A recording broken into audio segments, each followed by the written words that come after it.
Okay, Did you so make a list? oh, I did have a list like a while ago, so I'll just like copy paste it from what I had last time because I sent you a list and then we decided that we were gonna do X and Y. So Mm-hmm. yeah, let me pull it up. Uh, All right, Jamie, pull it up. but it's a lot of like small things, so we could kind of just like condense it. But you just have to remember, it starts with one thing. I don't know. I honestly I don't know why. Like it. Really, it doesn't even matter how hard you try. I'll keep that in mind as I try to remind myself in due time. I mean, all we know is that time's No. a valuable thing. Yeah, you usually, sometimes you just watch it fly by as the pendulum swings. Really, I think honestly, I just want to watch it count down till the end of the day. But life ticks away. It's so unreal. Fuck. Hey everybody, how you doing? It's your boy Shaheener coming at you with another episode of the Pokemon Babblers podcast. I am joined, of course, with my co-host Bano 916. Yeah. So today we are going to be talking about some remake games that were released on the 3DS. We, of course, are going to be talking about Pokemon Omega Ruby and Alpha Sapphire, which are remakes of... Not this. Yeah, not... This. Yes. This. There we go. So these are remakes of Ruby, Sapphire, and I guess technically Emerald a little bit for the Game Boy Advance. A tiny bit.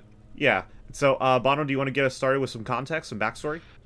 Sure. So Omega Ruby and Alpha Sapphire came out roughly, 2014? 2000. Was it 14? Yeah, it was 2014. Yeah, it was released November 21st, 2014. Never wrong. Right. Yeah. So this was the remakes that were super. Everybody was hoping for and waiting for after they did the bangers that were Heart Gold and Soul Silver. Mm-hmm. And these we were so excited because we just got X and Y, and now we're gonna get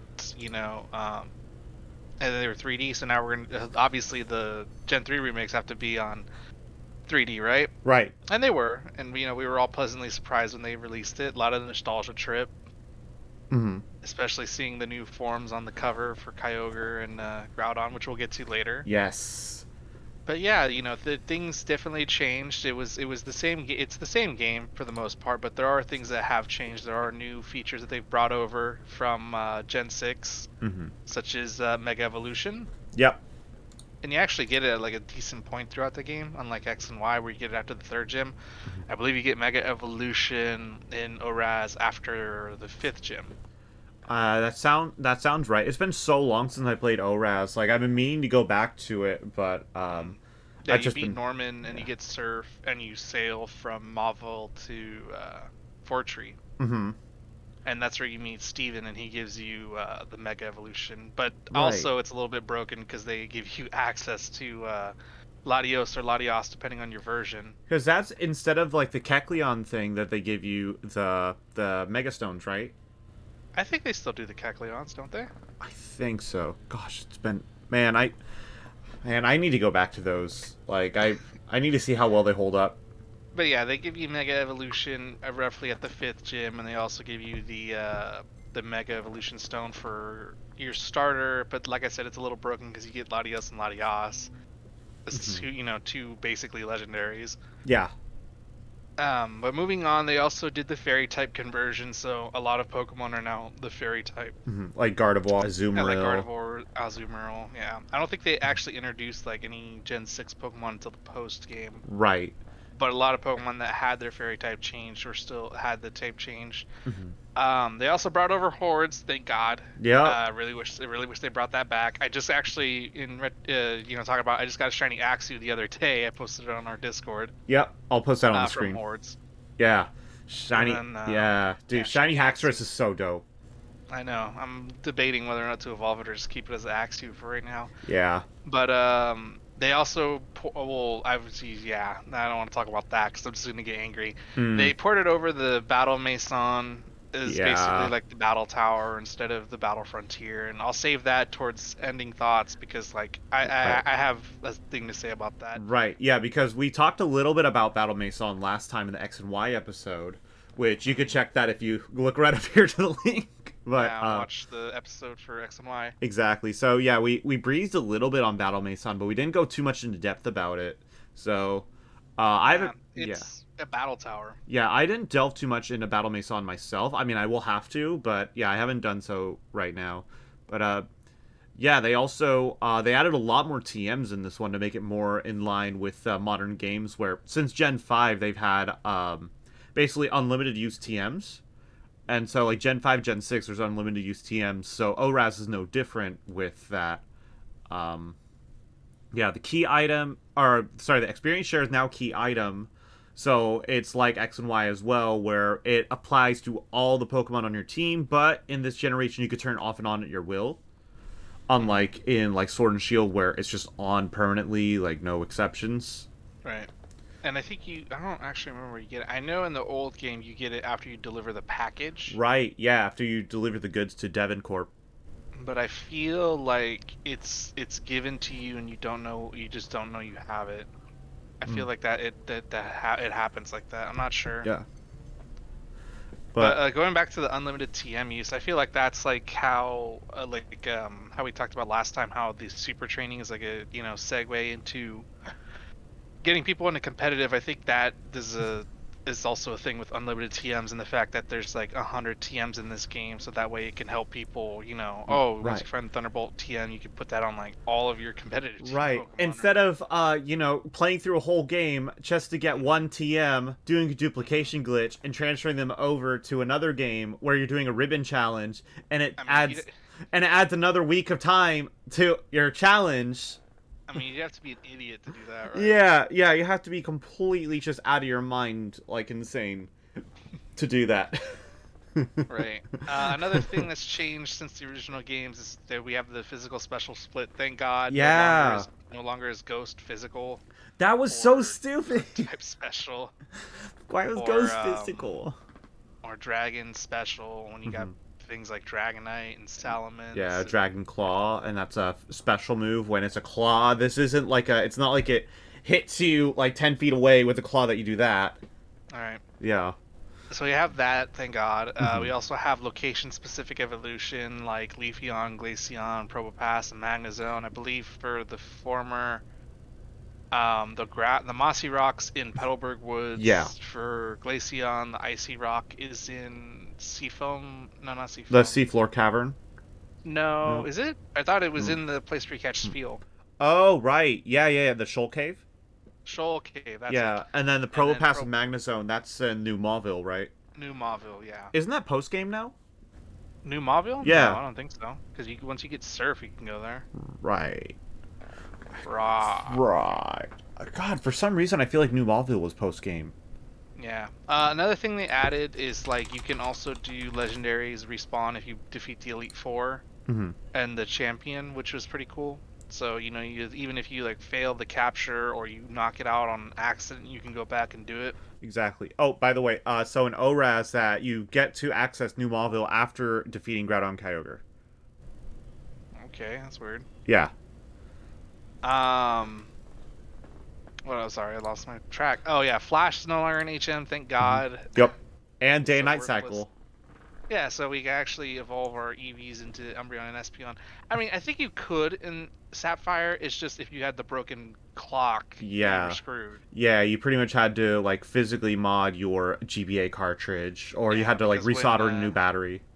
Yeah, because when they were developing Hoenn, they were developing it on an Indian burial ground, so the game was cursed with broken batteries. Yeah, exactly. So, which, funnily, if you don't know, if you trade with Fire Red and Leaf Green, it actually downloads the patch. The berry patch. Yeah. Yeah. But also, with the Game Boy and Game Boy Advance cartridges, like with games that use saves, like Pokemon, they had a button battery in there. And so over time, usually like 15, 20 years or so, like the batteries would just die. Or I think even like 10. It's just like, it just depends. But like usually the batteries would just die off. So for that, so if you wanted to save like on the Game Boy games, you'd have to add a new battery, which usually requires soldering. But for the Game Boy Advance games, the battery in there wasn't for saving, but it was for keeping time and berries and whatnot. And so, because those grow on real time. So, kind of like a PC. Yeah. The motherboard has a button battery on it. Right. Yeah. So for that one, you also had to solder a new battery as well. Which I remember, like right before COVID, I bought a copy of Pokemon Ruby, and I had a dead save battery. I got it for like $20, like an actual cartridge, not a repro. And yeah, just basically just solder new batteries, all good to go. But it's a bug in the game. I don't know the details. I do know that it'll only keep track of time up till 300 or like a full year, and then once that year is up, it won't count time anymore. Right. So it's a flaw in the game that they kind of tried to fix with the patch in Fire Red and Leaf Green if you trade. Or I believe it was up to a certain time you could actually send your cartridge back in and they'd fix it for you. But you know, it is a thing that exists. And, that it does kind of suck because while you can't also grow berries, you also can't soft reset for Pokemon. Exactly. Yeah, and so there's a lot of software like you mentioned a second ago where but if you that's regular Ruby and Sapphire. Right. Yeah. Man, sorry. We're so eager. We're eager to get back to those ones. But yeah, so now there are some brand new elements added to ORAS that weren't added in other games. Right. So there's that follows the theme here. There's new stuff in the remakes here. Exactly. So there's a couple new characters, which one of them is their name's Arun, Arune. I don't know how to say it. Arune. So pick a normal name. Yeah, so it's to tie in with the new super secret bases. So they had a character that kind of was like your guide essentially, and they had I didn't in BDSP. Man, I needed like I said, I need to go back into ORAS. I made a full-on gym in mine. Really? Yeah, I don't think I even bothered with the super secret bases. Man, I made a full-on gym. I put because like. If you do it, you can they can battle you, but unless you get like the level release item, you're like capped at 50. Oh. And so it's like a lot of people got really in depth with it. They put like rocks and like trainers and make like a type specific gyms. Ooh, that's sick. And if you were a real man, you went to the level limit machine to go, and then you went to go do it. And not to mention, I think it's like a repeatable battle, and you can actually get like a decent amount of XP from it. Ooh, really? So there was a lot of functionality with it, a lot of trap bases and stuff like that. It was really a nice niche thing that they did. Yeah, I wanna with the secret bases. It's a shame they didn't do it. They didn't put that much effort in BDSP because I can only imagine those people would have just continued and made like gyms in the underground. Yeah. That's the stuff like only thing that they even like touched up slightly different was the underground, but even then it was so insignificant compared to like the additions that they added in other remakes like or give us the player house and platinum to customize and give us a reason to actually use the money. Exactly. Like there's just nothing in the game. Now, mind you, I haven't actually been to the resort area. Yeah, same. In BDSP. Same. But I'm assuming it's not there because I haven't seen like pictures about it or anything. Yeah, man, I need to go back on some of this kind of stuff. Like I need to like actually fully like invest into post game for BDSP. But I was so bored with it that I was like, because there was nothing that was different. But then with ORAS, I played it once 8 years ago. It's been almost 8 years since the game came out. But yeah, I'm very excited to get back to it, but I won't really be delving too much into it until after I'm done with my stuff that I'm working on now. But, yeah. They also added a character to tie in with the contest, Lucia, who also ties in with Mega Evolutions. Yes. She has a cool character design. She really falls in line with, like, I can guarantee you, like, whoever designed her also worked on Sword and Shield. You can just tell from the aesthetic, like that, and it ties in pretty well to the story, and it ties in pretty well to like contest because she's Wallace's cousin. Oh, really? I didn't even know that. She's Wallace's cousin, and Wallace in the anime does contests too. He doesn't really do it. I don't think he's mentioned in the games, but yeah, he is big into contests, and so his cousin's actually like a contest star. And she also, gets you involved in the contest. It's a mandatory thing. It's like Pokestar Studios, except it's like very short. Yeah. But you also get the event Pikachu. Oh, gotcha. Or the costume Pikachu, which I think was pretty cool, and it's a shame it doesn't exist in any other game. Right. Like you can't transfer forward when we have the Pikachus with the hats. Like Pikachu Libre. Yeah, Pikachu Libre, and it was or the Pikachu Rocker, or the Pikachu with the gown with parasol. Yeah. Gown. Yeah, put a picture of those up. Yeah, I'll put them up. I really enjoyed those things. They were cool. I like those like random ones, like the spiky ear Pichu, Like, I like then stuff they like also that. give the moves. Like I think one of them gets Meteor Mash, and one of them gets like an Ice type move Holy and cow, stuff like what? that. Yeah, like pull it up Jesus. on Cerebi. I'm pretty sure Yeah. it's there. Jeez. The contest Pikachu's. I mean, like I said, they can't evolve, and they're still Pikachu's, but they are like really cool. Yeah, there they are. There's Rockstar Pikachu. Rockstar Pikachu Pikachu, Bell. Pika or whatever. Yeah, Yeah, Pikachu Popstar. that one. Yeah, There's Pikachu PhD. that one I thought was hella funny. And then there's Pikachu Libre, which is the Pikachu one I think Libre. that people know the most because it had an appearance in Pokken Tournament. Right. I But mean, yeah, it's Pikachu like I Rockstar said, had Meteor Mash. It's insane. yeah. What are the other ones? Icicle Crash, Draining Uh-huh. Kiss, Electric Yep. Terrain, and Flying Press. Seriously, come on now. That's insane. That is We ridiculous. can have those stupid Pikachu's with the hats, but we can't have those 5. Yeah. Not to mention, I think it's a form change too, so you can go back and change them into whatever you want. Oh, sick. I mean, yeah, because it's a costume. It's not like it's their genetic makeup or anything. Right, but they get the new moves, and yeah, like I said, it's such a shame. It's such a cool and nice thing that you have that just I don't know. They just didn't bother to take it on, move it forward. Yeah, they should have. They really should have. I just don't understand what the problem is. They're not broken. They're just neat, and it's just like, oh, we have to do a whole new model and stuff like that. Oh, I'm sorry, fucking biggest multimedia franchise on the planet. Hey, I'm now sorry. you know how I feel like when we were talking about Sword and Shield. Right, Now you know how I sorry. feel.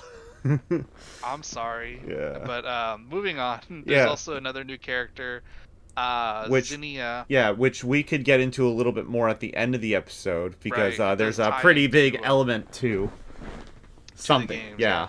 We don't want to give it away. Yeah. Obviously, we're gonna have to give away what's on the cover of the games: Primal Kyogre and Primal Groudon, which essentially is just Mega Evolution for Kyogre and Groudon. Exactly. Just like makes them uber strong. Don't they change their types as well? I believe so. I believe Groudon becomes Ground Fire, and Kyogre still is just Water. Yeah, let me see if I can pull them up.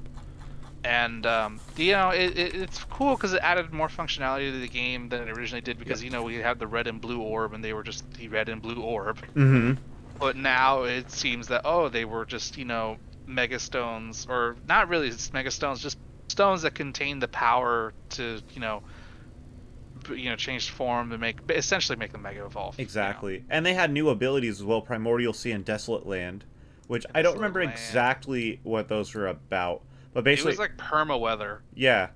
It wouldn't change unless the other one came out, or you had an ability. You had Rayquaza with Airlock. Yeah, because Primordial Sea would just completely just nullify fire types, and then Desolate Land would nullify water types. So. And something I learned, because when they came out, I got both of them. I played Omega Ruby first because I'd never actually played Ruby as a kid. If you bring a Flygon to the Groudon fight, he can't do anything. Really? Well, he has Precipice Blades, but he only has 5 of those. Right. Right. Everything else he can't hit you with. Oh my god, that's incredible. Not the same for the Kyogre fight, but for the Groudon fight, if you bring a Flygon, there's not much he can do to you. Yeah. So that'd be good, especially if you're trying to lob Pokeballs and stuff. Well, I mean, the catch rate is really high on these ones, right? I don't know. Yeah, because I think it was. Take me that long. Yeah, because I think it was the same with Black and White, where they make it pretty much necessary for the story for you to catch it. So they make their catch rate numbers pretty much just instant catch. Right. Yeah. So yeah. Moving on from that, to tie in with the fact that they give you the Latios and Latios, which is great. I mean, it's great as a as the device that they use it, because you also get the Eon Flute to use it to fly all over Hoenn, at least to places that you've been. You can't use it to fly straight to Evergrande City, unfortunately. Yeah. You can fly over it, but you can't land. But it's a nice, neat feature to zoom out and actually see the Hoenn region in the air on top of your Latios or Latios. You basically your ride Pokemon functionality that we had before. Gen 7, and we also had in Gen 6 with the Rhyhorn and the Mamoswine and all that. But then again, it also just falls back onto the freaking you got a level 30 legendary on your team halfway through the game. Yeah. So I appreciate it for the functionality. I really would have appreciated it if we got Latios and Latios way later, yeah. Yeah. not like they just like, oh, here's the Eon flute. Thanks for rescuing me. I'll let you ride on my back whenever. And then when the game's over, it like pops up outside of your house and like, hey, let's battle or let's go together or something like because that. it's not like they give you a Rotom when you get the Rotom Pokedex. Like it's just a Pokemon. Right. Yeah.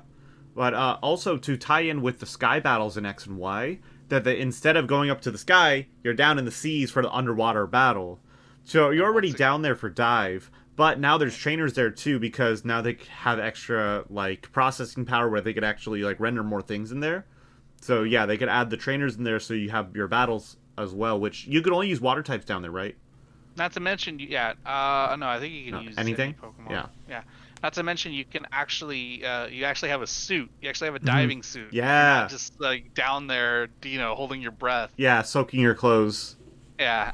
Another thing that just popped into my head because we were talking about the X and Y episode that makes me mad is that like how there's that house where you trade in the shards or whatever. Right. That's right by Moss Deep.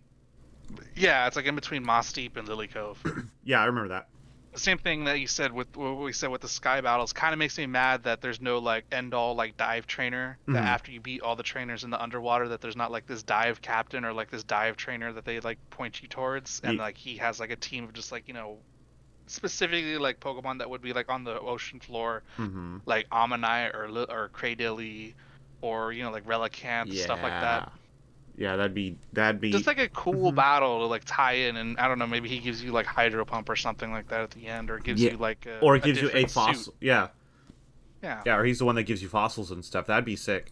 Just something like simple and neat. It doesn't have to be. It's not like I'm asking for a huge thing. It's just like a simple code check. Like if X amount of underwater trainers have been defeated, then enable like dive captain battle in in this. Man, those coding classes really took they're paying off. Baby. Yeah, they're paying off. Yeah, or like or even if he teaches you ancient power because you're dealing with fossil Pokemon, then it's an ancient Pokemon, then ancient power. That would just make sense. It's like I said, we've talked about it before. There's like no more like mystery of these games. Everything is like a laid out path. It's so cut and dry. Yeah, there's no like reward for exploring, and I'm just like, it's so simple. I mean, they have it for the freaking surfing guy in Gen 7 where you have to do the Ultra Sun and Ultra Moon surfing things. Yeah. And then you get like the surfing Pikachu from the guy from like the surf captain. It's like stuff like that. Yeah. It doesn't take much effort. Yeah, but no, they just want to make it as easy as possible. Just throw the game out because nobody's gonna. Yeah, because people are gonna buy it anyways. It's still Pokemon. Right. Like we said, it's the biggest multimedia franchise of all time.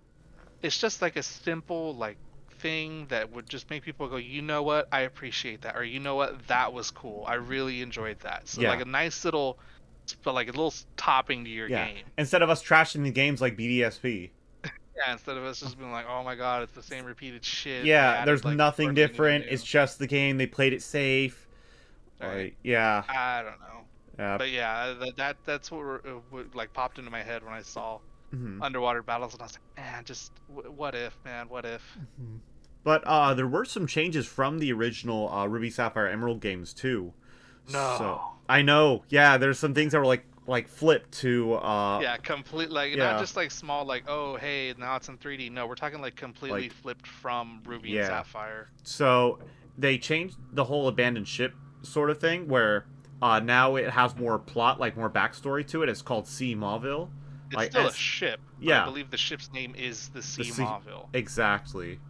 Which is funny because I'm pretty sure they build ships in Slateport, but whatever. Now there's an area that hosts Heatran, the Scorched Slab. The Scorched Slab, which is also after Fortree, but between Lily Cove, I believe. Yeah. Which is like it was just a weird place in Ruby and Sapphire that didn't even have any fire type Pokemon. Yep. No. I think maybe in Ruby you could catch Solrock in there. I'm not sure, but as far as I remember, it was just like Zubats and a place you get Sunny Day. Yeah. They also downsized the Trick House, which is frustrating for me because I love Trick House. Yeah, instead of having 8 levels, now they have 6. Like, they just downsized it. Is that downsized from Ruby and Sapphire? Yeah, downsized from Ruby and Sapphire. Oh, okay. Yeah, from everything. Yeah, and the gyms for Moss Deep and Dewford have complete redesigns compared to how they were. Because HM is not the thing anymore. Right, I'm a big fan of the it's not Moss Deep. Is it Moss Deep? The second gym? No, Dewford is the second gym. Dewford. I'm a big fan of the Dewford redesign. Yeah? Is just a straight up gym bro battle. Mm-hmm. Yeah, God, I don't remember it, but I'll have to look it up again. Yeah, his gym is like just a straight up like it's a So, straight up gym. Just pull it up on it's Google. yeah, it's And then Mazdeep was the psychic one, and yeah, Mossy was the double battle gym. yeah, that was it. Oh, There it you go, was yeah. that one. Yeah, yeah. Okay. And then I'm actually like blanking on the Mazdeep one. Can you just scroll down Mossy to was it? Tate and Liza. That was the Okay, yeah. That was cool. mhm. It was weird because they have like all these like tall rocks and stuff like that, and I get it. They're like influenced from Chinese, and like China has a lot of those high-rise mountains that are just crags. But at the same time, I'm like, what does this have to do with psychic type? Exactly. Also, because I remember they brought back Wallace as a gym leader, but did Juan ever make an appearance in Obraz? I don't remember. No, he didn't, as far as I know. That's sad. No more Juan on Juan battles. No more Juan. It also wasn't really that fleshed out in Emerald either. Yeah. It was like It was just like, this is my mentor. Yeah, exactly. Yeah, barely. Mm-hmm. Also, with Mount Pyre, they also lowered the amount of Ash floors beat on Mount Juan, Pyre. yeah. I don't think he beat Wallace. I think Ash actually battled Juan for Yeah, his gym. he didn't beat Wallace, he beat Juan. He beat Juan. Sorry, what would you say? Mount Pyre, no more puzzles? Yeah, no more puzzles, and also, instead of having 6 floors, there's 4 floors. But you do have to go through it now, instead of before where, like, you could just ignore, like, going up Mount Pyre, at least, like, the actual building, instead of going around the side of it. So now you actually have to explore it. Like, they make you go through it. Sky Pillar was flipped around, too, so you don't have to use the Mach Bike anymore. That you just go on it on your own. That's right. Yeah. They, like, completely changed the Sky Tower. Yeah. Or Sky Pillar, my bad. Exactly. Safari Zone, I mean, in the original games, they had some... I know, oh my god, Safari Zone is the best. Hoenn Safari Zone, though, well, at least Ruby Sapphire, Hoenn Safari Zone, not that great. Emerald Safari Zone, great. Did we get the Emerald Safari Zone? We did not. No, because there are, like, some things that they added from Emerald, but it was mainly just, like, stuff from Ruby and Sapphire. Because, like, Ruby and Sapphire, there was, like, a lot of places that relied on the certain, like, the specific bikes, the Acro or the Mach Bike. So, like, when you go into a certain run, you have, like, if you have a Mach Bike with you, you go to certain places, but then you'd have to go back, switch your bike, and then go in, pay the fee again, then go in with the Acro Bike to get other areas in Pokemon and stuff. Right, and then in ORAS, you actually get both bikes. Mm-hmm. So there is that. Exactly. But yeah, no, I really wish they gave us the Emerald one, because you got Gligar, Houndour, Apom, Sunkern, Mary, and there's some other Teddy Ursa, Miltank, and all that stuff just in a different area area. And it's just that it could have just been an expansion. They could have just said, hey, we actually, have seen just expanded the Safari Zone, like after you beat the main game, if they want to do it that way. Mm-hmm. And stuff like that. And so it's like, oh my god, like, God, why couldn't we just get the Emeralds? Why couldn't we just get the Emerald? I know, because they did a lot of that with, like, Heart Gold and Soul Silver, that a lot of it was from Crystal. I don't know why they couldn't just bring stuff over from Emerald. But, yeah. Also, we did talk about the super secret bases already. So, Mirage spots are something that are new. That are... Definitely. Yeah, because they had Mirage... The theme that Hoenn is, like, a big island. Yeah, exactly. It's too much water. And that there's like multiple islands that that people don't normally know or see surrounding the Hoenn region. Mm-hmm. And so it's dependent on your your player search. Yeah. Mm-hmm. It's dependent on it's like, what's it called, the pass thing? Let's see. DS thing, 3DS thing. The Street Pass. Street Pass. Yeah. It's dependent on that, and also if you connect to the internet, you don't actually have to pass people, but if you connect to the internet, it'll scramble the island, so that way it gives you access to items and then Pokemon you normally wouldn't find in the Hoenn region, like Ditto and Mandibuzz and Slowpoke and Tynamo and stuff like that. Exactly. Basically to flesh out your way to get you your... and the way to get legendaries, too. Like, post-game. And it also is like a way to flesh out to get your... National Dex? Mm-hmm. Yeah, exactly. Which I have accomplished twice, actually. Nice. Yeah, that's... but yeah, it was a nice feature. I definitely didn't enjoy it at the time because I wasn't shiny hunting. But now that I am into shiny hunting, I can see, like, the value in it. Oh, for sure. Yeah, that's, like, I think after I get all my stuff done, like, I'm really just gonna, like, dive deep into ORAS again. Because I've just... again, like I said, it's been so long since I played it, and there's so much stuff that was good about it, and I'm sure it'll be a breath of fresh air compared to BDSP. Yeah. And then you also could find sky Pokemon. Yes. Yeah, like ones that can Braviary deposit. and yeah. So Sky Pokemon that were available, like Braviary, Drifloon, Tailo.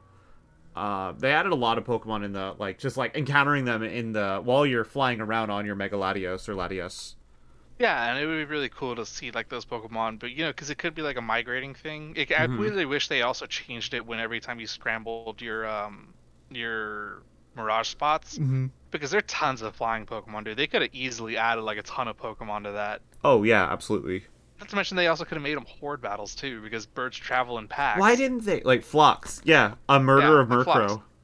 Right, and not to mention if they already have the framework for a thing of 5, but let's say you have your stronger Pokemon, like how you see you have it right there. You have Braviary, but if they added like Honchkrow and Staraptor Oh my to the god, list, that'd be so cool. What if they did like a pair, like 2 of them, or just 3 or something like that? Also, why didn't they add Pidgeot to this? I don't know. Yeah. But like I said, if they had scrambled it every time and you could get like a different set each time, like if they set the tables different for like, oh, this time you get the rare is Braviary, or the next table, the next rare is Staraptor and stuff like that. Like I said, these Cody classes are paying off, because I'm starting to see like hey, it's just a goddamn table with the hey, introduce this Pokemon, and don't bullshit me because all the Pokemon are in this goddamn game. So you could just be like, hey, next table 1, Braviary, table 2, Staraptor, table 3, Pidgeot. Yeah. Motherfuckers. Yeah. So now you start to realize on how the Game Freak dev team is that it's just not optimized well, where you could with your basic coding experience, you're already thinking of better ideas than what they have. Right. And it's we will never know. They maybe do have that. Yeah. And it's just like, oh, time constraints, but at the same time it's like guys, time constraints are a thing. I understand that. But you aren't in the they're in the business of making money. Yeah. But at the same time, if this game's value, if they really put that effort in, would never go down. Hey, they might be in the business of making money, but I'm in the business of making content. And if they don't give me any content, then I got nothing, bro. I got nothing. If this game had those features, in 40 or 50 years down the line, and they still said, hey, guess we're re-releasing the games, but they're still full price, I'd still pay full price, because it deserves full price. Yeah. If they if it's fleshed out and everything, I'll definitely pay full price for it. But I feel like that some stuff like that just isn't worth it if they're not gonna put in the effort. But I mean, knowing me, I'm probably gonna buy it anyways, because unfortunately they have their hook sunk in deep, Right. Yeah. But yeah, that would have been a cool feature, and but yeah, we got what we got. Yeah. So the Pokeblocks also got simplified. Yeah, I mean that's the feature I didn't really go into either, because I'm not into ribbons or contests either. I mean, I've delved a little bit into it. I will be delving into it. I'll tell you how it is. Right? Yeah, right. I'll give you an update on a later episode.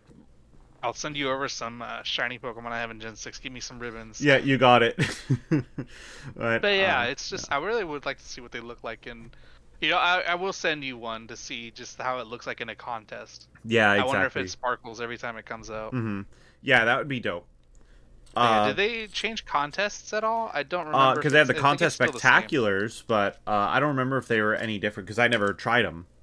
I don't think it's I think it's the same thing. I think it's just the moves. I don't think you actually do any of the other stuff that they do in the BDSP contests where you dance. Yeah.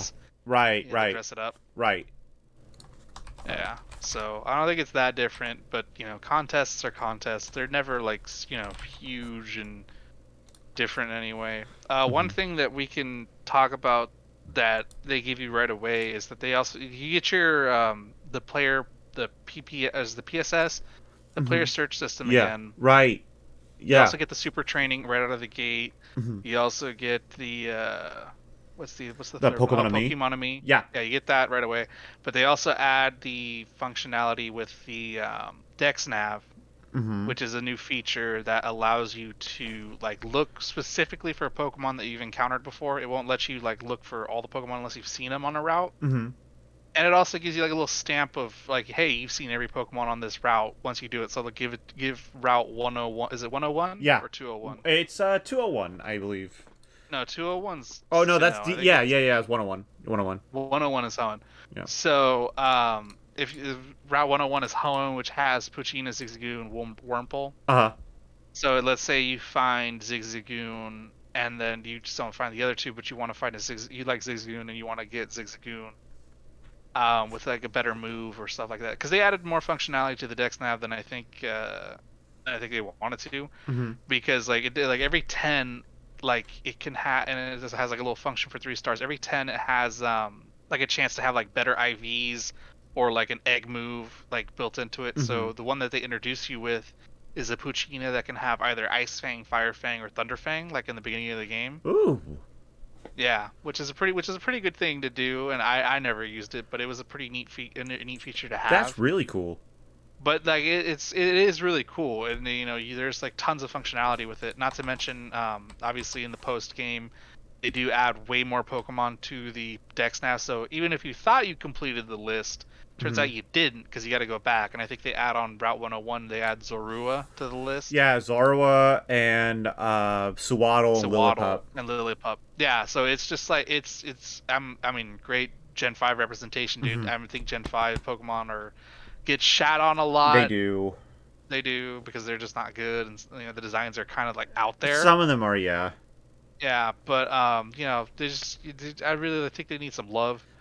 But yeah, and there's also the shiny hunting aspect of it. A lot of people debate, but apparently it's been finally figured out. It's dependent on search level, which is just the amount of times you've encountered it. So it maxes out at 999, and once you have that and you click the search, you have a 1 in 512 chance of finding it. I think with the shiny charm, you have a 1 in 512 chance. Okay, that's not too bad. It's not terrible. It is going to take you a while. It is shiny hunting, so it is going to be, tedious. It's not supposed to be easy. Yeah, exactly. But because they definitely make it easy later on. Right, but it makes it easier. Yeah, exactly. Relatively speaking, easier. But yeah, that was a neat feature to have, and I really appreciate Dexnav functionality. Yeah, for the shiny hunting community is definitely especially helpful. For the shiny hunting community, but also for like completing the Pokédex. I really enjoyed it for that as well. Right, exactly. But yeah, there are also some differences in the plot of the game. Yes, because this game takes place in a parallel universe. Ooh. So, yeah, like we mentioned before as well, is that Steven's not interested in the Megastones because he's interested in anything with his last name because he's an egomaniac. But, yeah, then also, since we were talking about the primordial Pokemon, like the Primal Kyogre and Primal Groudon, yeah, that Team Aqua and Team Magma want to basically return to Monke. They want to reject humanity, return to Monke. They've also been redesigned. Yeah, redesigns for everybody. Yeah, that's just kind of how they are, I guess. I don't know. I can't really think of anything else. They've been redesigned. They've been redesigned entirely. They've also added like the admins that they had like somewhat special sprites have been fleshed out more, like Shelly and I don't remember the big tough guy. Tabitha? No, Tabitha is part of Magma. Yeah. And then Courtney, and then I just don't remember who the big muscly guy is. Oh, I want to say Archie, but I know it's not. No, Archie's the head boy. Pull it up. But yeah, Archie has like a full-on like diving suit, and has like a straight up chain, and then Maxie is like straight up a professor with some glasses. It was who is it? Not Archie. Matt, yeah, this huge dude with fucking cannons for arms. His name is Matt. Yeah. I mean, I wouldn't feel as bad if that was the Matt that Sora fell for, but. Yeah. No. So yeah, they got complete redesigns. They also got Mega Evolutions, which makes their fights that much more fun. Yeah. Yeah. Max or Archie's has his Megastone in his big ass anchor chain, and then Maxie has his on his glasses. But that's pretty. Yes, cool. Sharpedo and Camerupt that they have as megas, right? Yeah, which is the two which we should talk about are the two Mega Evolutions that they introduced to this game, because they did introduce new Mega Evolutions to this game. Yes. Jamie, pull that up. Off the top of my head, they added Mega Audino, Mega Pidgeot, Mega Beedrill, Mega Sharpedo, Mega Camerupt, the starters, Mega Blaziken, Swampert, and Sceptile, or I should say Mega Swolpert. Yeah. Yeah, there we go. We got the list. Yeah, they have Mega Sceptile. Wait, was Blaziken in X and Y? No, yeah, it was an X and Y. Okay, well then Yeah. Sceptile and Swampert got their one Yeah, here. the Swampert. I said it in my tier list video, but it looks like the ugly ass Joker from Arkham Asylum when he gets all roided up and stuff. Swampert. Yeah, Swampert. That's probably my least favorite Mega Evolution, or one of my least favorite. I don't know. I like it just for its ridiculousness. Yeah, it is over the top. It's very much over the top. I can't deny that. But in terms of just in terms of objective, meh. But Mega Beedrill. It's gross to its face. Yeah. Mega Beedrill. Mega Beedrill. Yeah. Mega Beedrill's great. I wouldn't mind it if they took freaking Gigantamax Butterfree and made that its Mega. Yeah. To coincide. A lot of that, I remember when the rumors were coming out, a lot of people were like, "Oh, Mega Beedrill's Bug Poison, Mega Butterfree's gonna be Bug Fairy." Yeah. Which I was like, "Oh, dude, Mega Butterfree, awesome!" And then I think at one point I heard Mega Pidgeot was gonna be Thunder Flying, or Electric Flying. That would have been tight. Yeah, that would have been tight. But nope, it's just normal flying like before. It's normal flying. It's got a good what's it? No Guard. Yeah, it does have No Guard. Yeah. No Guard's pretty good. Mega Slow, bro. Yeah, dude. Mega Slow, bro. King, where is he at? I need him. Mega Slow King, yeah, doesn't exist. But we do have the Galarian Slow King, which, I mean, isn't really much, but it's something. Yeah, Mega Steelix is pretty cool. Mm-hmm. Mega Sableye. Yeah, I mean, they gave one to Mawile. They have to give it to Sableye. Yeah, it's just kind of out of pity. It seems like it's just kind of pathetic. It is because it doesn't look like they did much with the design. I mean, it's got a giant rupee. Yeah, that's all it is. Yeah. I think its ability is what is it? Prankster. Magic Bounce. Magic Bounce. I remember there used to be a bunch of people running Mega Sableye, but I think like it was just like niche because like tons of other ones are way better. Exactly. Mega Sharpedo looking like me with a big old schnoz. Sawtooth Shark with speed boost. Exactly. Yeah, that's Strong Jaw. Strong Jaw. Yeah. They got Mega Camerupt. Which honestly looks kind of cool with that volcano on its hump. It kind of reminds me of Torterra with like the tree. I'll say this: it looks more like an evolution than it does a Mega Evolution. Yeah. It looks like that's the final form of Camerupt. Exactly. Yeah, it kind of does. I could see that. Mega Altaria is kind of forgettable. Dragon Fairy. Yeah. Yeah, that is very dope typing. Right. Yeah. Mega Glalie looks like a meatball. It looks like a meatball. I love it. It's so weird. I love it. That's like my least favorite Mega Evolution. Yeah, I like it. It's funny. Yeah, at least when you're talking about over the top, that's over the top to me. They got Mega Croissant. Is a moon. Mega Croissant. Mega Croissant. Mega Croissant with Aerialate. Yeah. Yeah. What does that ability do, anyways? Moves into flying type. Oh, right. It turns the normal type moves into flying, right? Because Refrigerate does that with ice. Yeah, so like Takedown becomes flying, and you get the stab on top of that. Right, that's sick. Yeah, they have Mega Metagross, which is one of the best, in my opinion. Like, that's just natural. It is so natural looking compared to like other Mega Evolutions. Mega Rayquaza, which I think, honestly, if you're going the like playing it safe route, Mega Rayquaza is, well, in my opinion, is my favorite Mega Evolution. If I'm just being a cheap ass, like that's my favorite one. It is like, I mean, yeah, it's integral to what we're gonna talk about later, but it just looks so cool. Everything about it is just like, it's just sick as hell. Right. I love everything about Mega Rayquaza. Right, and they do it justice in this game. It's not a forgotten legendary at all. Exactly, it's definitely like the centerfold. It should, yeah. So Mega Lopunny, I forgot existed. Yeah. Mega Gallade looks like a superhero. Right, with his cape. Yeah, exactly. Hell and yeah. And his dual disc. Yeah, oh man, rest in peace.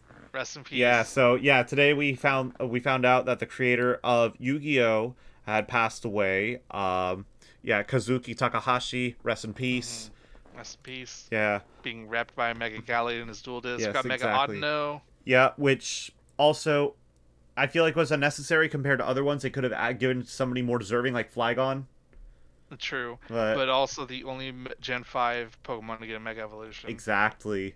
Which they could have given it to Darmanitan. They could have given it to Scrafty. They couldn't give it to anybody else in Gen 5, but nope, they got to give it to the experience. I don't know. Yeah, I don't know. That's just how they do it.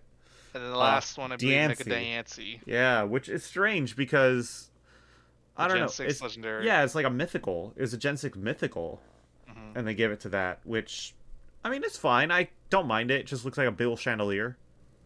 But, yeah, those are fine. I don't see any harm in them. Right. Yeah. So going back to what we were talking about, Team Magma's been redesigned and also have mostly the same goal. They just want to, do what they did before, turn the land, turn more sea. Yeah.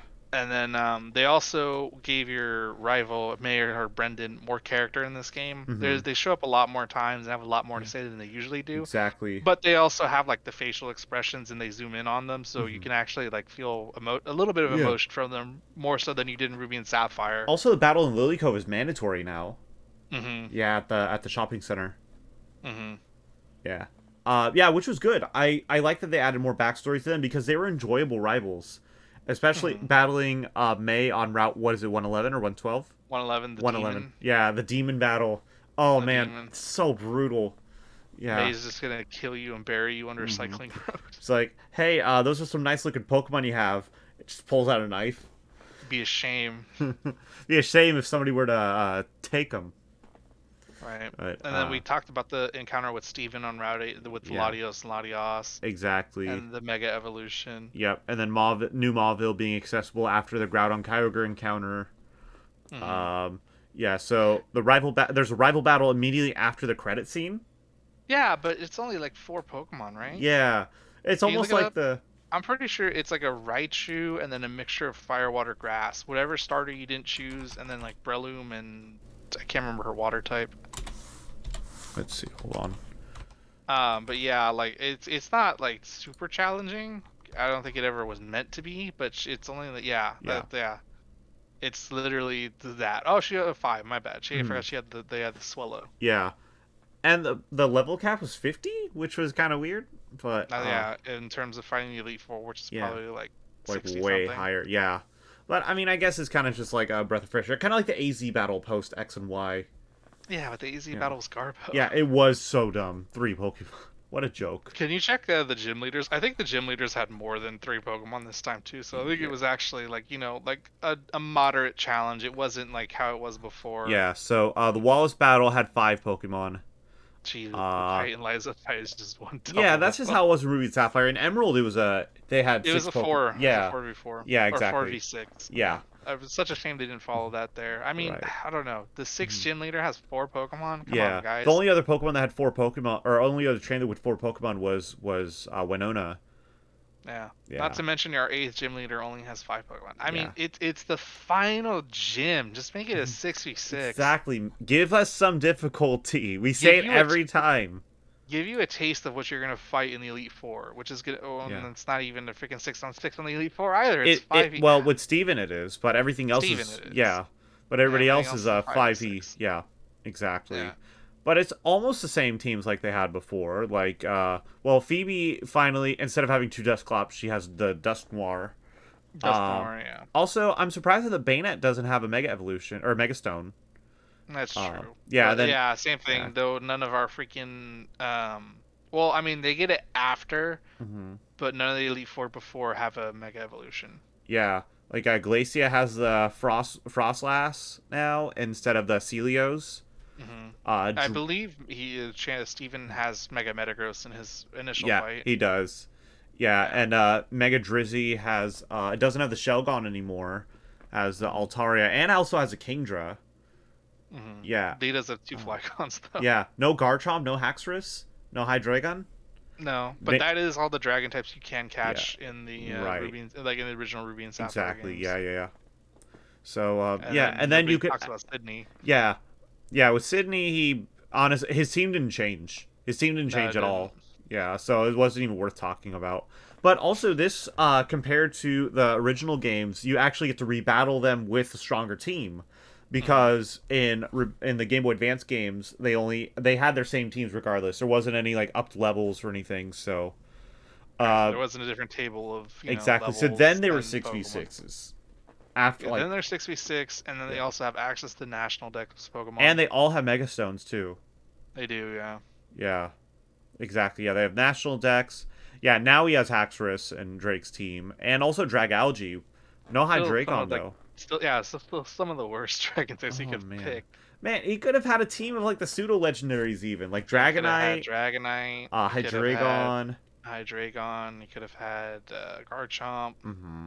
Oh man, Some imagine battling dragon type Mega trainer. Garchomp on there would be so cool. Right, but it Yeah. is Also, what it why is. why did Steven pick Carving? I don't know. Oh my Because it's a gosh. rock? Yeah, it is. But he could have. It'd be cool if he had Deancey or like a mythical. That'd be kind of I feel like his team random. gets worse. Yeah, because before he had the Skarmory, Claydol, Aggron, Cradily, Armaldo, and Metagross. But yeah, he got rid of both of his fossils for. Well, he got Aerodactyl, but yeah, he got rid of Cradily and Armaldo, which Armaldo is a lot better than Carbink, that's for sure. But yeah, another thing we talked before we get to talk, before we did Elite Four, there was a rival battle with Wally, who's still in this game that we haven't talked about Yeah, yet. because instead of Gardevoir, he has Gallade now. He has Gallade, and he actually gets his own little special area, which has like kind of really weird undertones. Because like I guess like if you go to it, yeah, the flowers that are in that areas are supposed to be like a farewell or something like that before somebody passes away, which is kind of weird. Yeah. What? Like we're already Is it hanging Wally implying that out we're? to die. Yeah, because we beat him so many times he just gives up. Like, Well, Wally's sick is the thing there, but Wally oh, also has like no like I mean Wally's team is kind of like an anime team. It's just like Pokemon he met. There's no yeah, real theme there. yeah. It's like how Agatha would say, "Pick the Pokemon you like," or was that Cynthia? Karen. Karen. Yeah, she's Yeah. like, "Do what makes you happy." Oh, how dare you? I know. Yeah, that's what she's like. That's the implication. Yeah, but yeah, Yeah. that is the thing. Like it's just, he basically just caught like a bunch of Pokemon that he just encountered. There's no real like Yeah. theme here. Mm-hmm. But other than that, going through the games in my head right now, I'm trying to think of anything that was like different or that we haven't covered. There was Horde battles, there was Dexnav. Oh yeah, his his second fight team Yeah, Battle is Resort pretty team. fucking stacked. Yeah, yeah. He actually got good. With Yeah, he did get way after he got beaten the last time. He got better. Mm-hmm. Yeah, he actually has a Garchomp on his team. Not to mention he has items. Mm-hmm. Magnezone. Yeah. Oh my god. He's got the Azu with the huge power and the Assault Vest. My god. And Aqua Jet. The thing's a monster. Yeah, he's like never gonna lose again. Is this one of the hardest trainer battles you encounter? I don't think so. I mean, he's got huge power Azu, defensive Garchomp, air balloon Magnezone. It's pretty standard stuff. Yeah. I'd say the two weakest, the weakest one is probably Roserade. Mm-hmm. He has Gale Wings, Talon Flame. That's pretty standard Gen 6 team. Right. He just doesn't have a wall. I mean, Garchomp is okay, but yeah, Galley, it's just pretty much all just like lacking on the defensive part. Yeah. Mm-hmm. I mean, well, he has Magnezone, but yeah, like, exactly. I think he needs something else. Yeah. But other than that, it's a pretty standard Gen 6 competitive team, which, tying into how Gen 6 really was just like a platform to get people to play competitive Pokemon. Mm-hmm. But yeah, going through the game, all the story beats are mostly the same up until the end, which we'll get to. But yeah, I can't think of anything that's like super different that we haven't talked about already. Yeah, I think we pretty much like got into all of like the differences and new things that they added. I think we pretty much like cracked into all of that. It is Hoenn with a twist, but there's not a lot of bigger twists to it. It's not like Heart Gold and Soul Silver where everywhere you go there's something like completely different that from the game that you had before. Yeah. But that's not entirely a bad thing though if they add enough things to keep you enticed to go back. Right. Yeah, because that's the gripe with the BDSP, it's like they don't entice you to go back. With ORAS, there are a lot of things that you could do, like shiny hunting, or learning how to do the competitive, or even if you wanted to do a ribbon challenge, then you could do that in here. I will say I don't know why. It doesn't even matter how hard you try? No, it might be a graphical limitation or whatever. But one thing that stuck out to me the biggest when I was playing that game, because it's so early in the game, is that when you go up from Lily Route to Oldale Town. You mean Little Route. Little Route. Yeah. And you go to Oldale Town, and then you like try to go left. It's like it's an area change. It's not like the route is open. It literally you walk and then it change. You go through like a loading screen. Mind you, it's quick. Yeah. But it's not like open like the other routes are. I don't know why that is. Yeah, it's probably a limitation like on the software, the hardware. Like there has to be some kind of limitation where they couldn't add it on there, and maybe it was causing issues. I don't know. Because it's not like an area change like we're used to. Like you go to Petalburg Woods, you have to load up the Petalburg Woods. You go into a cave, you got to load up the cave. It's literally going over to the next route. Yeah, which is really weird. Right? Like I don't know if it's like saving space, but why does it have to be specifically there at the very outset of your game? Yeah. I would try to bury that somewhere else, but I don't know. Yeah. That's Maybe the it's because like when you go north, there isn't that like transition. No, north is open. Yeah, and then when you go surf as you go eastward, then that doesn't have any kind of change over there either. Maybe it's because there was so much stuff on the east side of it that like going west would like kind of change it up, would be like too much. Maybe. That's my guess. But yeah, that was the biggest thing that stood out. Yeah. But other than that, yeah, you want to roll into the final change they had to this game? So after you beat the game, you get launched into a whole new like plot adventure thing that's never been shown in other games. This was only mentioned like one specific scene that had like no huge thing. Yeah. And like after you save the Devon worker in the freaking Petalburg Woods, that zooms in on like one grunt that has like one line, and then that's like the only mention of it. Yep. Which we of course are talking about the Delta episode. Right. Which honestly, I think that is like my favorite part of this whole game, and the one thing that I will just take with me from it is the Delta episode. That's why we were like pushing it back so much, because it was so cool. Like the whole thing was just awesome. So the Delta episode kicks off with you waking up in your house after beating the champion, and your mother talking about how she wanted to go, or your dad promised to take your mother to go see a meteor shower in Moss Deep City. Mm-hmm. And your dad can't make it for whatever reason, but she gives you the tickets and wants you to go invite Wally, your rival. Yeah, but it also starts with that weird like the meteor shower thing, and like Professor Cosmo, and they're talking about stuff like ominous stuff. Yeah. And then from there you fight Courtney for some reason. Yeah. Or like the opposite team grunt, or the team admin.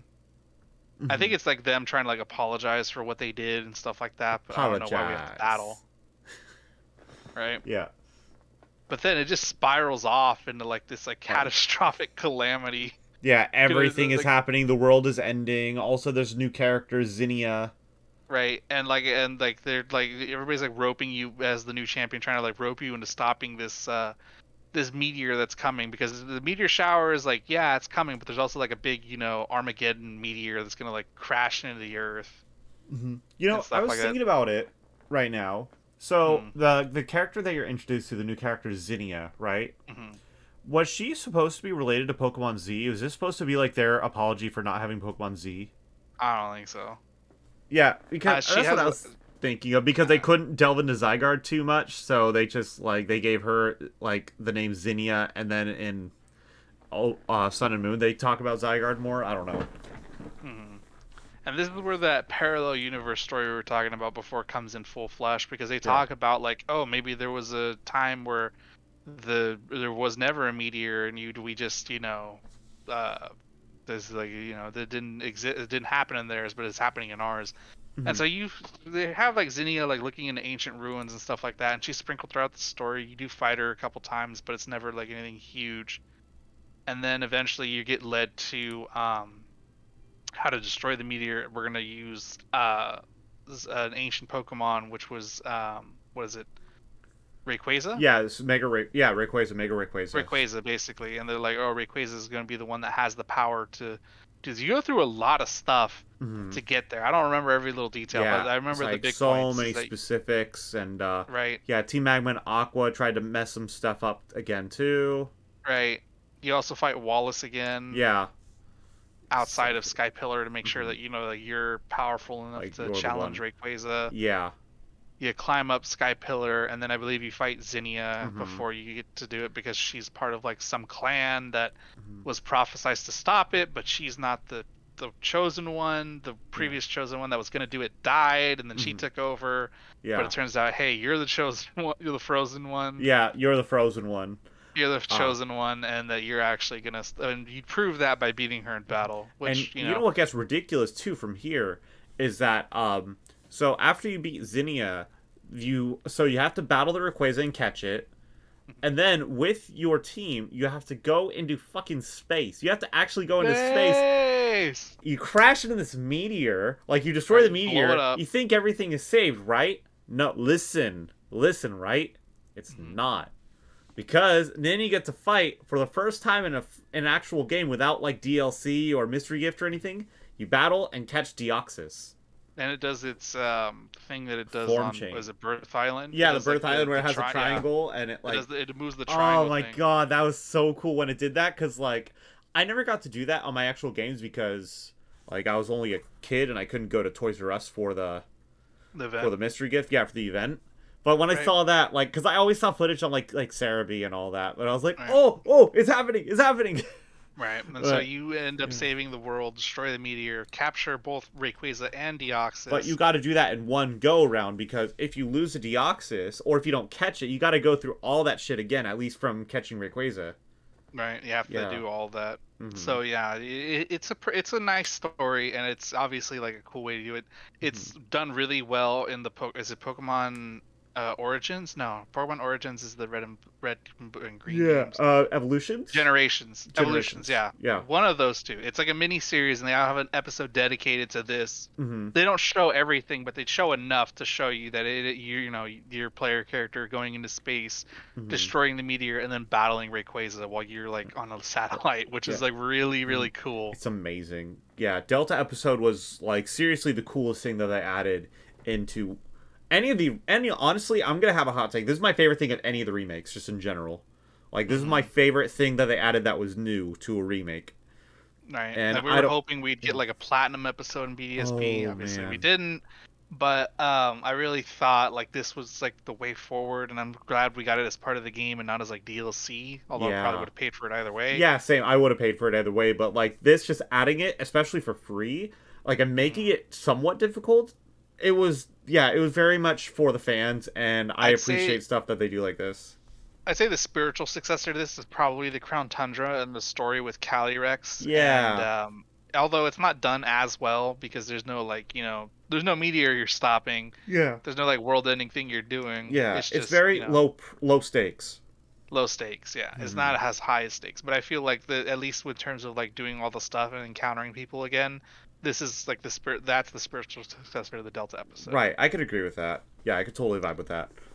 But yeah, I enjoyed it because it obviously they stole from Rayquaza in this one because you're not like an Emerald going to go get him to stop Kyogre and Groudon. Exactly. It actually added more for him to do as his own legendary to to do this, and then also we got Deoxys and we actually got to go to space. Right. Now, I would have loved to do the old rumors where they're like, oh, you get to it on the Moss Deep rocket and you go to the moon and you encounter Jirachi. Right. But still love for that to happen. Because there's still that white rock that was outside the space station that still had no significance to anything. Yeah. So I would have loved to do that. Yeah. The old, I can see it now because Regigigas, the old Regi puzzles are in the game still. Yes. Where you use cut, fly, and all that. They also added Regigigas. Really weird way to get it because you have to have Regice hold the never melt ice and then wait there for a little bit and then Regigigas will show up or something. Yeah, you literally just like stood there for however long. It's completely out of left field, and I'm not even sure if they had the braille for it because I think you have to nickname the Regice, give it the snow cone or the never melt ice, and then wait, and then it'll be there. Yeah, why Regice out of all of them? Like, I have no idea. So strange. Yeah, but any of like the frozen items like Castelia Cone, Snowball, or Never Melt Ice would work. But and then they added the dimensional hoops for Hoopa. Yeah, because Hoopa is another Gen 8 or Gen 6 mythical that they didn't get to flesh out. Yeah, but also it's not like in this game. These things just show up out of nowhere after you beat the game. Yeah, exactly. Everything just shows up like in a rift or something. Yeah, at least the Sinnoh ones kind of make sense. Yeah. But and then like the Landorus, Thundurus ones are just like weather stuff. Yeah, there's some version exclusive ones as well. Like Reshiram and Zekrom are version exclusives. Tornadus and Thundurus are version exclusives. Yeah, and then like the trios are done at like different times of the day, so there's like different windows for them. Exactly, and also you have to have certain Pokemon to access like another one. Like, you have to have Lugia or Ho-Oh to access the legendary beasts. Right. And, so it was nice, but it's also just a general like way to get legendaries so that you can get your national decks. Although I do think it's interesting on how they do that compared to the wormholes in Ultra Sun and Ultra Moon. It's like you go to specific places to access these Pokemon instead of just going to Ultra Space and getting to a certain like time, I guess, right. or like. Well, no, in also your Ultra Space, you're basically traveling to like a different dimension, which is kind of weird. Exactly. But whatever. Yeah. Yeah, but I mean, but yeah. I didn't hate it. I didn't hate the way that they implemented it. Honestly, like everything with ORAS, I really liked. Like, I don't think there was anything that I particularly disliked about it. One thing that they did in ORAS that I think goes unnoticed and unmentioned a lot is the fact that they did have automatic egg hatching in a sense. So after you do all this stuff and you get invited to the resort island or the battle resort, I believe it's called. Mm-hmm. There's the battle mason there. There's also like move tutors there that use the BP on the beach, and it's supposed to be like a nice resort area. But they also added a daycare on the island, as well as the IV judge is also on the island. Yeah, is in the Pokemon Center. And essentially, what happens is kind of like in X and Y. I don't think we talked about it, but if you go to the tower in Lumio City and you hold down in one direction, you can essentially go around the entire thing, loop around, right?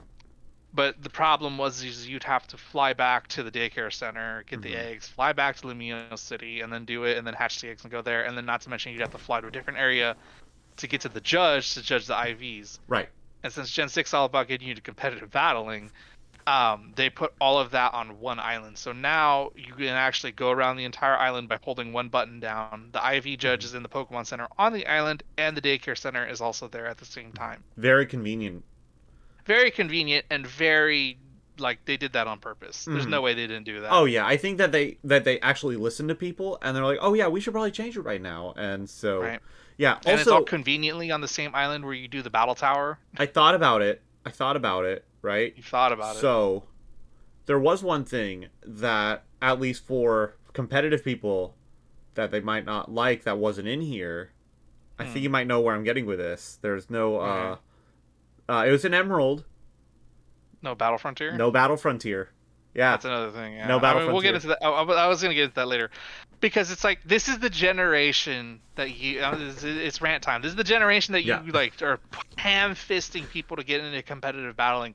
What better place to encourage those people to do it than to reward them with the Battle Frontier, where they can actually use those Pokemon and get, like the frontier passes or the badges or whatever the hell they are, the symbols. Mm-hmm. Like, okay, you have your battle tower, great. You have your battle stadium, great. You have the battle pike, you can use them there. You can have the battle, the battle dojo or whatever, the one where they have to defeat him in 3 moves. Battle pyramid, I think you use them in there. The only one that they wouldn't use it in would be the battle factory. Not to mention, we also have like you could do like a what do you call it? Twist on the battle pyramid, because the battle pyramid, you like go through the different labyrinths to get to the top. You could do it with sky battles. You could do it with dive battles. You can have like you can have like the restriction there. So like you can only use water types in the dive battles. You can only use flying types in the flying battles. Inverse battles. Inverse battles. There is so much shit that you could put in these games that would like entice people. Hey, I've tried to beat the battle tower like 80 times. How do I beat it? Like, what do I do? Let me get on the internet, because this is the time of the internet now. We can do this stuff. Oh, hey, maybe you should look into you getting IV and EV. Oh, what is that? Oh my God, I can just do this on the island that it's already at. Why? Why is there no Battle Frontier? If it was DLC, I would pay for it, but there isn't. And it's just I missed the Battle Frontier. You can tell. Yeah, you can tell that I missed the Battle Frontier. This would have, like, honestly, if they had put the Battle Frontier in this game, I honestly might put it over Heart Gold and Soul Silver for the best Pokemon game of all time. Yeah, but it doesn't. So it doesn't. So it falls under that. Yeah. But even then, it's just like one thing that they omitted, but is a very important thing that they omitted. Not to mention, they even give you the middle fucking finger, because on the center of that island it says Battle Frontier coming soon. And they didn't. And they didn't. It's just, oh my God, it's such a fucking kick in the nuts. Yeah. Because I mean, they could, like, what they did with the Delta episode, they could have did like a Frontier episode. They could have had like a whole like thing with like the Frontier being like robbed or something, or like you having to like being explore. Built. Yeah, almost like with Sun and Moon. It's like they're building Pokemon League. It's like you're building the Pokemon Frontier, right? and it could have well, at least we get the league in that one, but it's like it doesn't happen. Yeah. It's just, I don't know. I really really wished it would have been there, because like I said, just of all the stuff I got into competitive like breeding Pokemon in like Gen 5, but when Gen 6 came around, it became so much easier. I was like, wow, what am I going to do with all these competitive Pokemon? I got tired of like quick spot battling. I got tired of doing the tournaments with people. I just wanted like another outlet to fight with those competitive Pokemon. Oh, I have the battle Mason. I could do that. Okay, great. I beat the single and double battle thing. They got the ribbons. What now? There's nothing left. So I don't know. It just, it's like they don't get they don't get realized until later games. Right. It's for me, it's just this, I get it. It's probably a time straight thing, but it was literally the next step. How do we entice people to do more if battles? If they could put it in a Game Boy Advance game, why can't they put it in a 3DS game? A 3DS game. We made it super easy for them to make competitive Pokemon. We want to get them to get that feel, like build that confidence. Oh, I can do competitive Pokemon battling. Where would they go and do that? Well, everybody can beat the goddamn Elite Four to a pulp if they level up, get a level 100 Pokemon. Where is there a challenge that they can, apply themselves to? It's a goddamn Battle Frontier. Nope. Yeah. Damn. But rant over. Yeah. Do we have any other things that we need to talk about? Because I feel like we kind of went over everything. No, I don't know exactly how many Pokemon you can get in this game that they add with the post-X Snash function. Yeah. Or you can get a lot of them. There's a lot of Pokemon that they I feel like that there's a number of Pokemon that were unobtainable, but let's take a look. They're unobtainable because they're in the other game. Right, exactly. They're in X and Y. Yeah, just like straight up, yeah. So yeah, there's a good number of Pokemon that are just straight up unobtainable, but not like they are, too but like I much, said, though. yeah, they're Jirachi still is unobtainable, unfortunately. Yeah, but they're obtainable in X and Y. At least some of them are obtainable in X and Y, and you can use that to. This is, like I said, this is another undertone they had, is that they really wanted you to complete the national dex in this one. Essentially because they also omit the mythicals and Pokemon that you obviously can't get, like Arceus and Jirachi and Mew and stuff like that. Right. Because you can actually just complete your national dex without having them. Yeah. But, that was a nice thing to have. I think it was a nice encompassing Generation 6, because we had X and Y. X and Y were okay games, but they added a lot of new Pokemon, new stuff. ORAS was probably the better flagship game of the generation. It'll probably be the one that's most known for. Also, they made Feebas very easy to catch in this game, too. They did. Yeah. That they streamlined Feebas, which, thank God. Yeah, because if you had to search every single spot of water again. Yeah, I only did that recently, and it took a couple hours, but I was able to find it. They also changed the evolution method. It's now the Marvel scale. Yep, exactly. Instead of raising its beauty stat. But I really enjoyed ORAS. I would actually give it an 8 out of 10. Yeah, I'd probably have to give it like an 8.5. I'd probably give it an 8.5 out of 10. Like, there's a lot of things that I loved about it. Although I do wish that they had like a Battle Frontier, especially now because I'm like really like researching like EV training and like all this stuff. Like, I'm getting more incentivized to do this. And so it's like, now if I can't do it in here, I was like, that freaking sucks, because I like doing the battle tower there, and I'd like to delve more into like Battle Frontier and stuff like that. Like, I'm having fun learning. You want somewhere to test yourself. Yeah, and I feel like I can't test myself, but that's the only thing that I could dock it for. Everything else I think is great. I think is really, really cool, and they did it well. They played it faithful to the originals, but they added enough stuff where I feel like I could go back to it if I wanted to. Right, they did it like BSP, where they played the story pretty much tit for tat. But then they changed it at the end, whereas VDSP didn't. Exactly. And so, thanks everybody for watching. Go ahead and subscribe if you haven't already. Let us know what you think about the episode, and check us out. Let us know if we missed anything. Yeah, if we missed anything, please let us know. And there's a link to all the podcasts down below. There's a link down below for a whole playlist of that. And you can check us out on our Twitch pages if you want to check us out playing games. But, until next time, you guys have a good one. Peace. Yeah.